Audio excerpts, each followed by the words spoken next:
Jaya Radha Madhava Jaya Kunja Bihari Jaya Radha Madhava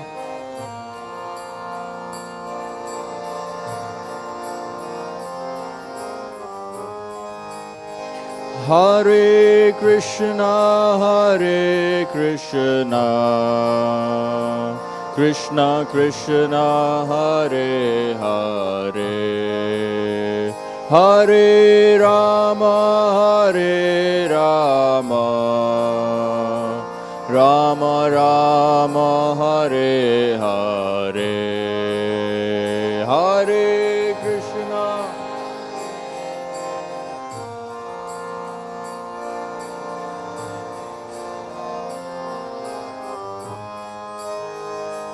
Hare Rama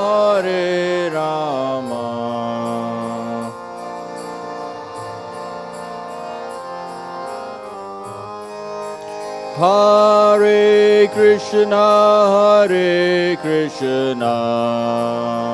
Krishna Krishna Hare Hare Hare Rama Rama Rama Hare Hare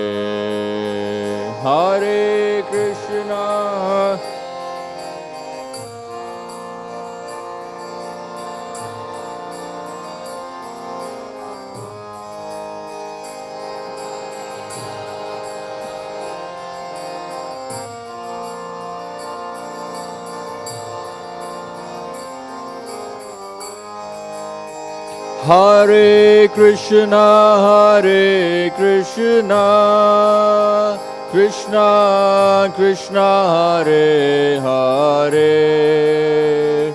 Hare Rama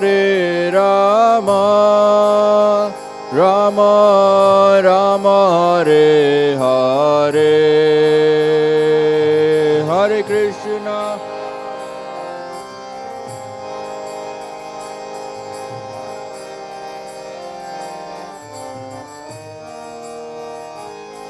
Hare Rama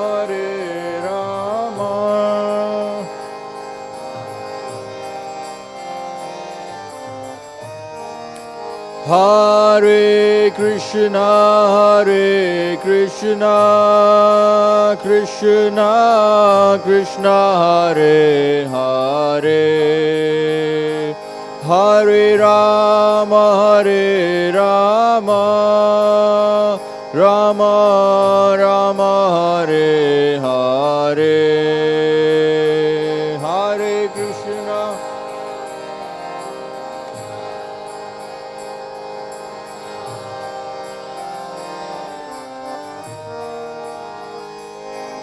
Hare Rama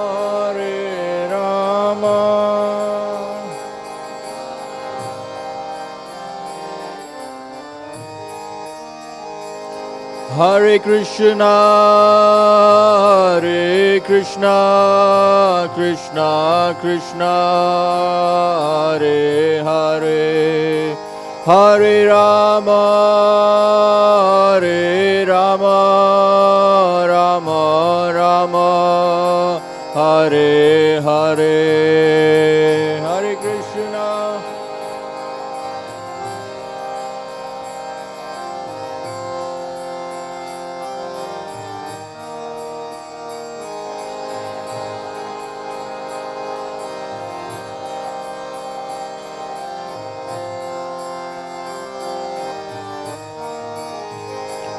Jaya Prabhupada Prabhupada Srila Prabhupada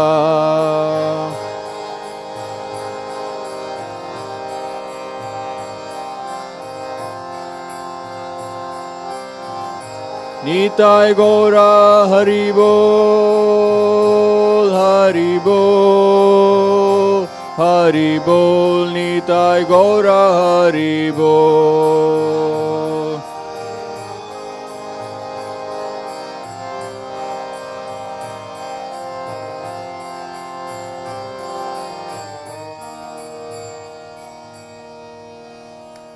Jai Om Vishnupad Paramahansa Parijakacharya Sasto Srimad A.C. Bhaktivedanta Swami Maharaj Srila Prabhupada Ki Jai Om Vishnupad Paramahansa Parijakacharya Astaso Srimad Bhakti Siddhanta Saraswati Goswami Maharaj Srila Prabhupada Ki Nantakoti Vaishnavrind Ki Namacharya Srila Haridas Thakur Ki Prem se Gaur Shri Krishna Caitanya Prabhu Nityananda Shri Advaita Gadadhara Shivasadi Gaur Bhaktivrind Ki Shri Shri Sham Kun Radha Kun Giri Govardhan Ki Vrindavan Dham Ki Navdeep Mayapur धाम की भक्ति देवी की तुलसी महारानी की यमुना माई की गंगा माई की समवेद भक्त वृंद की गौर Premanandi all glories to assembled devotees, all glories to assembled devotees, all glories to assembled devotees, all glories to Shri Shri Guru and Gauranga.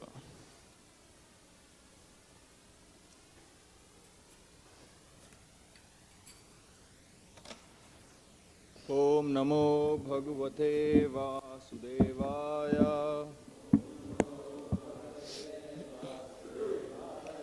Om Namo Bhagavate Vasudevaya. Om Namo Bhagavate Vasudevaya. Reading from 3rd Canto, Chapter 29. Explanation of devotional service, text 38. Yo anta praviśya bhūtāni bhūtair atti akhilāśrayaḥ sa viṣṇv-ākhyo dhiyajño kalayatāṁ Prabhu. Yo anta praviśya bhūtāni bhūtair atti akhilāśrayaḥ sa viṣṇv-ākhyo dhiyajño kalayatām Prabhu.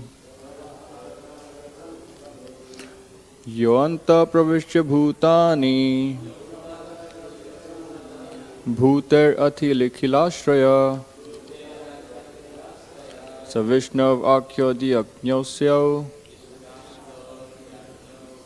kalayatām Prabhu.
Vaishnavis.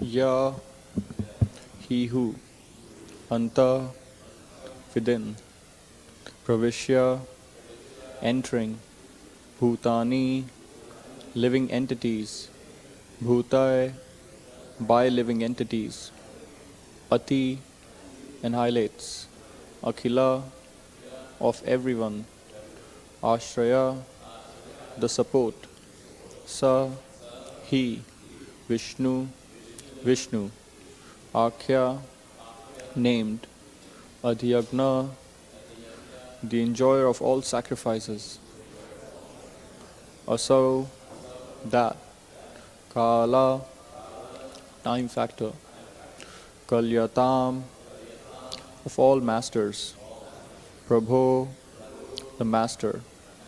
Translation and purport by His Divine Grace A.C. Bhaktivedanta Swami Prabhupada ki jai. Lord Viṣṇu, the Supreme Personality of Godhead, who is the enjoyer of all sacrifices, is the time factor, and the master of all masters. He enters everyone's heart. He is the support of everyone, and He causes every being to be annihilated by another. Purport. Lord Viṣṇu, the Supreme Personality of Godhead, is clearly described in this passage. He is the supreme enjoyer, and all others are working as His servants, as stated in the Caitanya caritāmṛta Adi Lila 5:142. Ekale Ishvara Krishna, the only Supreme Lord is Viṣṇu, Ara Sabha Bhritya. All others are His servants. Lord Brahma, Lord Shiva, and other demigods are all servants. The same Viṣṇu enters everyone's heart as Paramatma, and He causes the annihilation of every being through another being. Om Jnana-timirandasya Jnananjana Shalakaya Chakshurulmilitam Yena Tasmai Shri Guruve Namaha. Jai Shri Krishna Caitanya Prabhu Nityananda Shri Advaita Garadhara Shrivasadi Gaur Bhakti Vrinda. Hare Krishna, Krishna Krishna, Hare Hare, Hare Rama, Rama Rama, Hare Hare.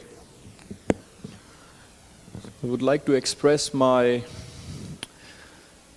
feeling of unqualification to even be sitting here and speaking from Srimad Bhagavatam. When I think about it, I just feel really unqualified to share some or any of my realizations, especially in the assembly of these exalted Vaishnavas who have dedicated so much of their life and energy for Prabhupada, for spreading Krishna consciousness. But guess when you are offered something more than you deserve, then you just have to accept it and live up to what you have been given. That's how I feel with Krishna consciousness, that since the time one starts practicing, they get so much mercy from the Vaishnavas and Krishna. And if we accept that, mercy in the proper way, then miracles can happen. And definitely I can attest for my own life, before starting Krishna consciousness and after practicing Krishna consciousness, there's day and night difference. Especially life becomes filled with so much adventure and so much thrill every day in engaging in devotional service. And what to speak of all the miracles that happen in our life.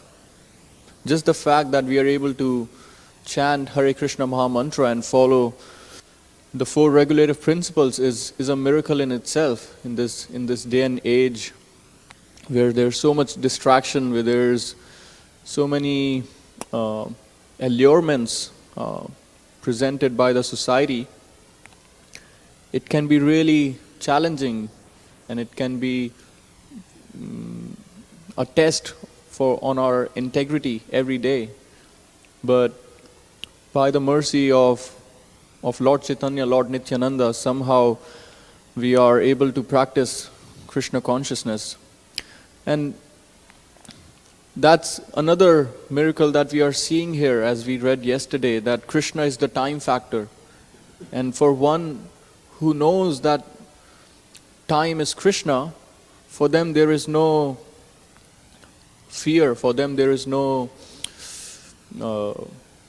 insecurity, because they know who is behind that aspect of life.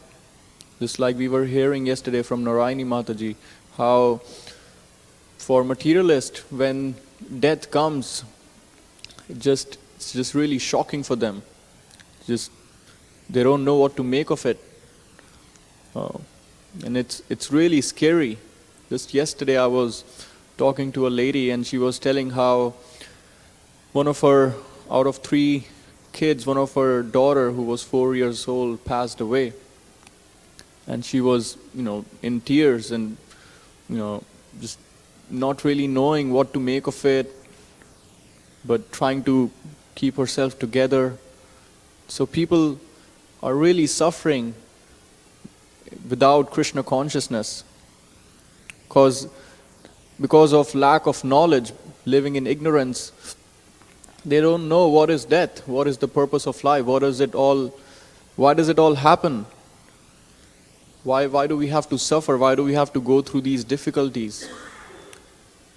I remember for myself, before Krishna consciousness, one of my friend, a very close friend, he was like a brother, he passed away in a car accident, and that too on the New Year's night.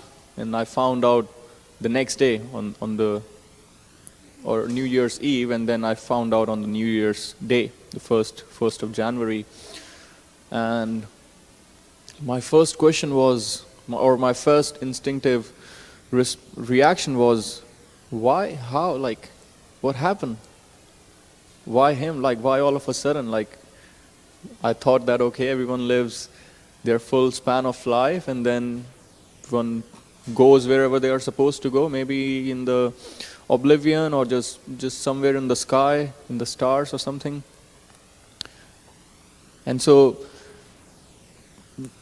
because of lack of knowledge of what is death, what is the purpose of time, what is the purpose of this creation, people are suffering a lot because they have no knowledge of what is this material world all about.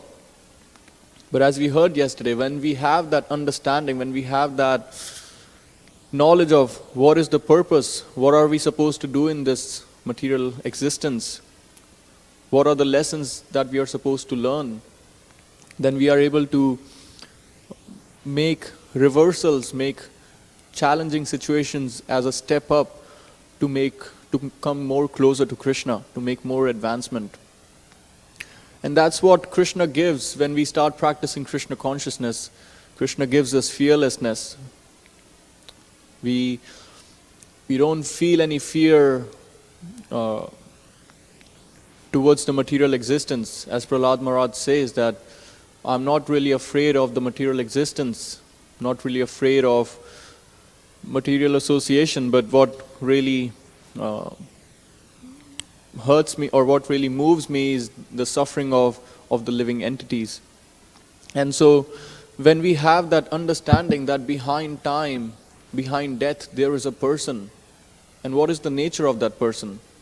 That this person has the best interest for us. He is our best well-wisher. As we hear in Bhagavad Gita, bhoktaram yagitapasam sarvaloka maheshwaram. When we know that Krishna has our best interest in heart, and so with that knowledge, with that understanding, we are able to receive and accept whatever life throws on us. Otherwise, it can be very bewildering and baffling as to, for every event that occurs, as to why did this happen? Why me? Why am I going through this? And it's interesting because sometimes until we learn our lessons, the same event keeps occurring. We keep making the same mistakes. We keep going through the same cycle of distresses, whether in relationships or in some other spheres of life. So we have to understand, as Vaisheshika Maharaj often says, that we need to always ask this question: what is the lesson? As this material existence is like a university, and we are all here to eventually to graduate with the degree of love of Krishna, love of Godhead. And so until we get trained properly in having the right attitude, in having the right consciousness, material energy, which is also the energy of Krishna, will keep throwing us the same circumstances, same situations until we learn our lesson. And when we are able to process it and internalize our lessons, then our karma shortens, and we are then we don't have to go through the same situations, the same circumstances, because we have learned what we were supposed to. And especially when we have this understanding of Krishna, when we have the knowledge of Krishna, then all the work, all the effort is already done. We don't need to go outside of Krishna consciousness to understand how we can learn our lessons, what is we don't need to take any course, any training on that. It's like over here we are hearing Krishna is the supreme enjoyer and all others are working as his servants. So we have to understand that Krishna is the supreme enjoyer and not us. As we hear in Bhagavad Gita, aham hi sarva yajñanam bhokta cha prabhur eva cha, that I am the only enjoyer and master of all sacrifices. But oftentimes we have a problem with that. Why does Krishna have to be the only enjoyer? Why can't we also enjoy parallel to Krishna, simultaneously with Krishna? What about me? Why is Krishna getting all the enjoyment? And so oftentimes we, not just materialists but even devotees, sometimes go through this crisis in their journey in devotional service, where they start to feel like, I have done so much for Krishna, dedicated my life, sacrificed so much in devotional service. What about me? When will I get my chance, my fair share to enjoy? When will I get my opportunity to enjoy my senses? When can I live my own life? Because I have been just, we hear the principles and lived the principles that you have to dedicate your life to others, to the teachers. And so we often get this mindset somewhere in our bhakti journey, and we start to develop this idea either in the beginning or somewhere in the middle, that I'm going to go and find my own happiness in my own way.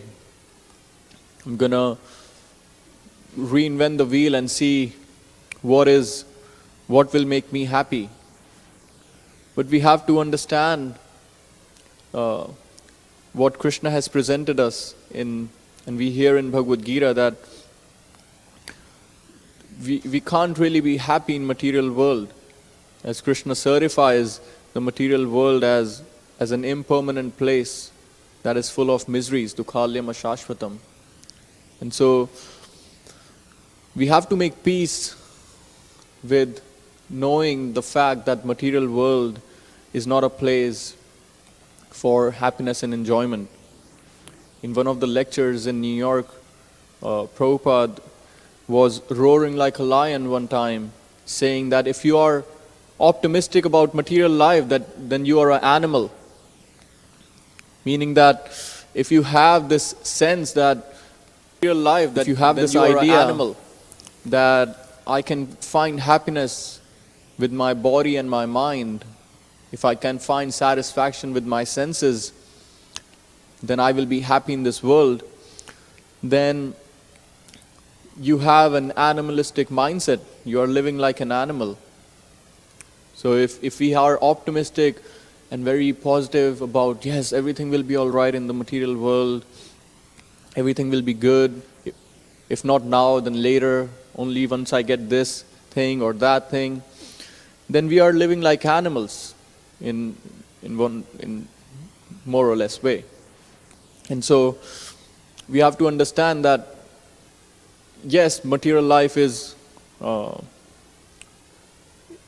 of suffering, but at the same time, when we add Krishna in our life, then everything becomes perfect.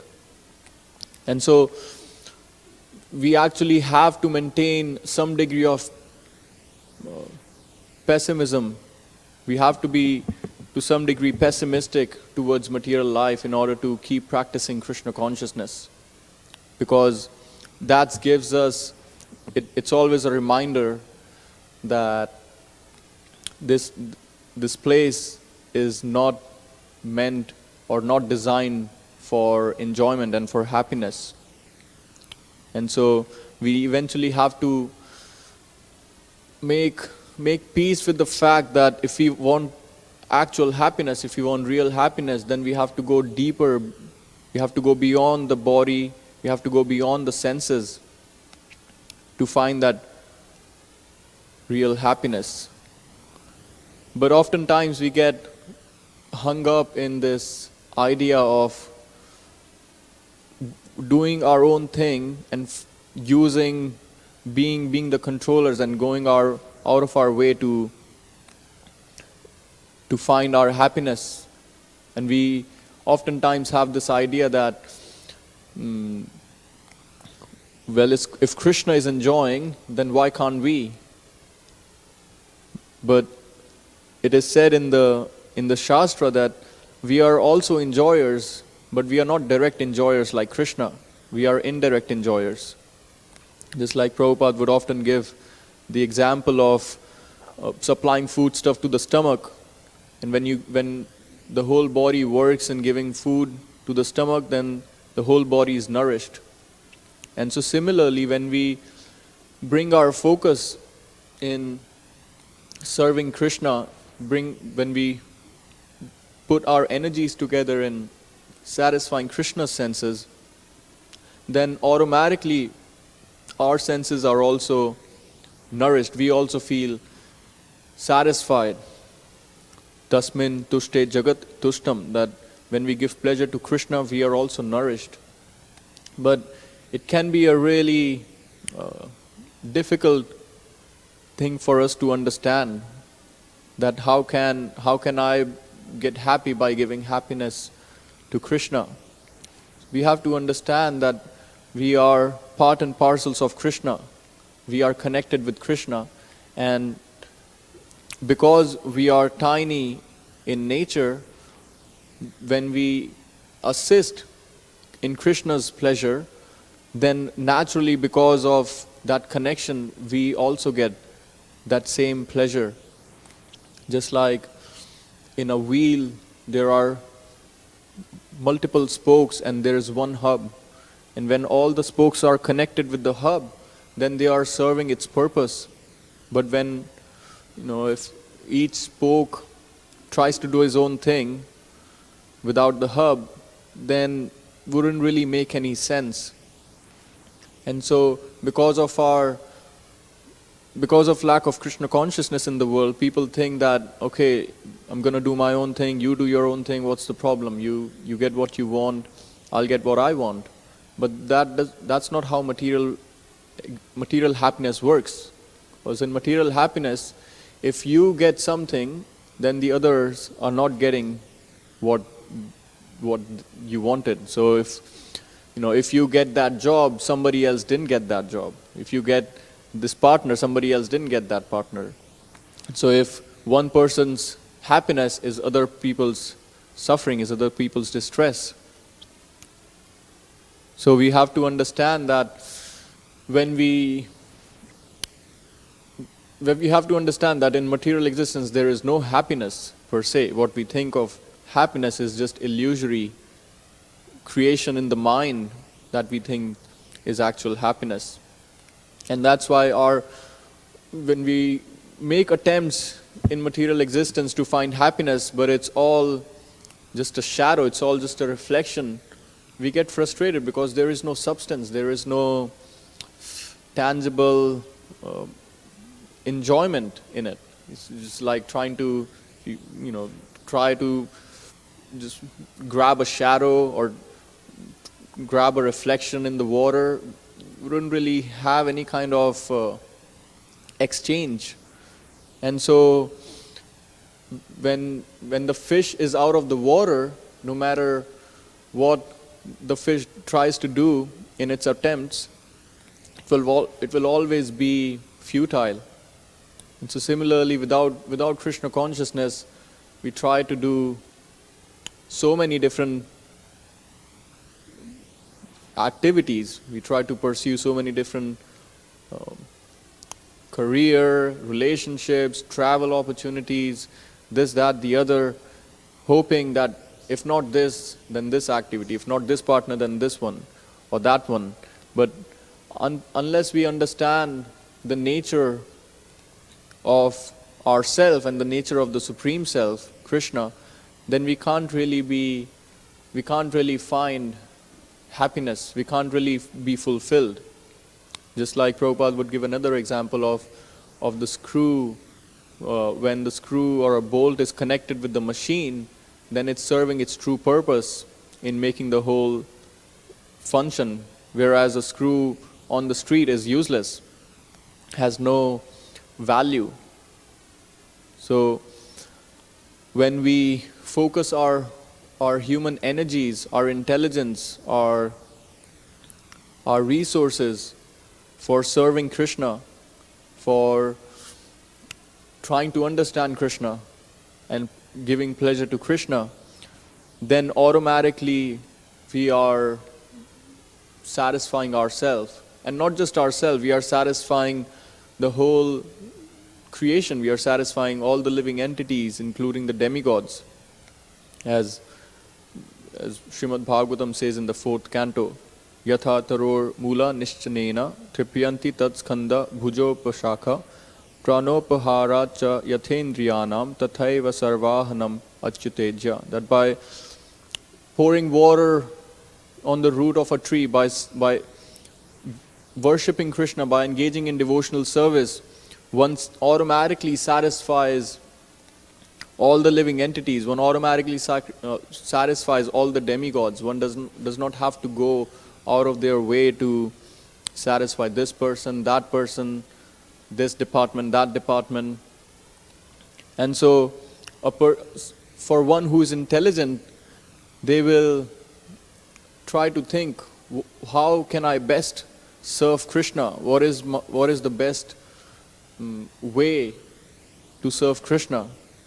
Because even when we enter the bhakti career, when we enter our Krishna conscious process, it takes us a while to understand or to find our footing as to what kind of service should I do, what kind of service is according to my nature that I can do for a long duration of time and be satisfied. And so in the beginning stages of our Krishna consciousness, we engage in devotional service desiring what we want to do, desiring what is my nature and how I can do services that fits my nature. But eventually, as we advance more by chanting and hearing, our attitude changes, our consciousness changes, and we start to think, okay, what would Krishna want me to do rather than what I want to do for Krishna? What will let me do the service that Krishna wants me to do? Let me do that service that my seniors want me to do rather than the other way around. And so with purification of consciousness by engaging in association of devotees and the 9 devotional limbs of bhakti, our consciousness gradually elevates, and we start to really understand what does it mean to be a servant. Because oftentimes, again, in our material life, we have a perverted idea of what it really means to be a servant, because we think that being a servant means we have to just give up our desires, we have to sacrifice our desires, we have to sacrifice our happiness. And we also have this sense of, I'm going to lose my individuality, my individual creative expression, because I'm just doing what the other person wants. But in our original natural state of existence, serving Krishna, being a servant of Krishna, is done out of love. And when we are engaged in service out of love, then this element of sacrificing my own desires, my own happiness is not present, because your desires are what are equivalent to or are the same as Krishna's desires. So the more we make program and plan out how we can engage our senses in serving Krishna, and with the help of, by guidance, understand what is the service that Krishna wants me to do, then we can make a more swift and long-term stay in Krishna consciousness. Because we are practicing Krishna consciousness, it's like running a marathon. We are not here for a sprint. And so the more we surround ourselves with guidance and knowledge, the more we will able to be equipped in engaging in devotional service for the rest of our lives. And so with that, I'll stop and see if anyone has any comments or corrections, my senior devotees. Okay, we'll stop here. Srila Prabhupada ki.